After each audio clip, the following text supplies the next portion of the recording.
खुलुमबाय स्टुडिय दं आङो राकेश रामसियारि बे समाव UPPL राजखान्थि हानजाया जे मेजिक नाम्बार एबा बे समाव 27टा मासि बे मासिनि जे मेजिक नाम्बार बे मेजिक नाम्बारखौ मोनगोन होननानै दाबि खालामदों बिथां खाम्फा बरगयारि बिथाङा।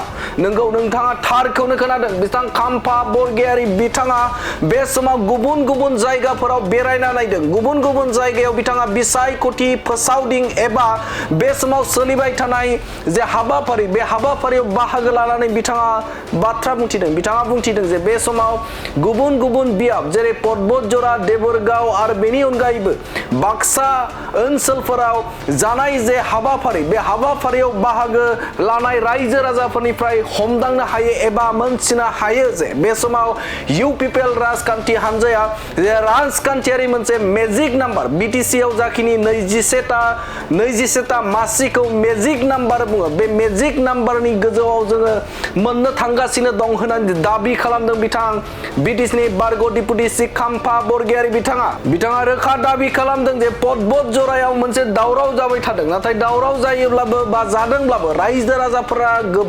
जोबोदनो बावैसो सान सिगाङाव जानाय हाबाफारियाव 10,000निबो गोजौआव बाहागो लादों। अब्ला रायजो राजाफोरा जोंदों दं आरो बेनि अनगायैबो बिथाङा बुंथिदों एबा दाबि खालामदों जे देबरगाव बियाबावबो 12,000निबो गोजौआव रायजो राजाफोरा बाहागो लादों। अब्ला बेनिफ्राय रोखा जायो दे देबरगावआबो जोंनि आवथायाव फैनायनि लामायाव आरो बेनि अनगायैबो गुबुन गुबुन जायगायाव थिग बेबायदिनो गोबां रोजा रोजा रायजो राजाफोरा UPPL नि हाबाफारियाव बाहागो लादों आरो बे बाहागो लानायनिफ्राय रोखा जानो हायोदि बे समाव फैबाय थानाय जे बिसायख'थि बे बिसायख'थियाव UPPL राजखान्थि हानजाया जे 27टा जाखिनि BTC आव देरहानो थाखाय एबा मेजिक नाम्बार बे मेजिक नाम्बारखौ UPPL राजखान्थि हानजायानो मोननो थांगासिनो दं होननानै दाबि खालामदों बिथां खाम्फा बरगयारि बिथाङा।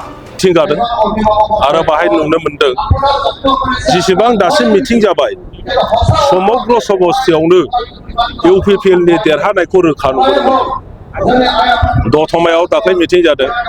दतमायावबो 10,000नि खम गैयामोन। गतिके मिथिङावनो जुदि 10,000 थायोब्ला सासे मानसिया साथाम जुदि भट थायो गावजों लोगोसे न'खराव सानै अब्ला 30,000 बाहाय भट फैयो। नोङो पर्बतजरायाव थांदो हानि जेसेबांखि दावराव खालाया मानो पर्बतजरानि मानसिफ्राथ' UPPL खौसो सापर्ट खालामदों। दाख्लै जि मिथिं जाबाय बाहायबो 10,000नि बारा मानसि। मैया जि मिथिं जादों आगोलाव नोंथांमोना नुगोन प्रथम मिथिङा जादों देबरगामियाव बेसेबां मानसि दं 10,000नि बारा 12,000सिम मानसि दंमोन बेवहाय। अब्ला देबरगामि समस्थियाव UPPL नि देरहानायखौथ' बयबो नुदों। बेखौ आं बुंनांगौ नङा, नोंसोरबो बुंनो हायो, नोंसोरबो नायदों बेसेबां मानसि दङ। आरो ओरैहाय बाक्सायाव जेसेबां जादों उदालगुरियाव गासैबो बिब्दिनो। गतिके नुनो मोनदों आं बुङा जे 40टा देरहागोन 30टा देरहागोन 35टा देरहागोन आं बेखौ बुङा।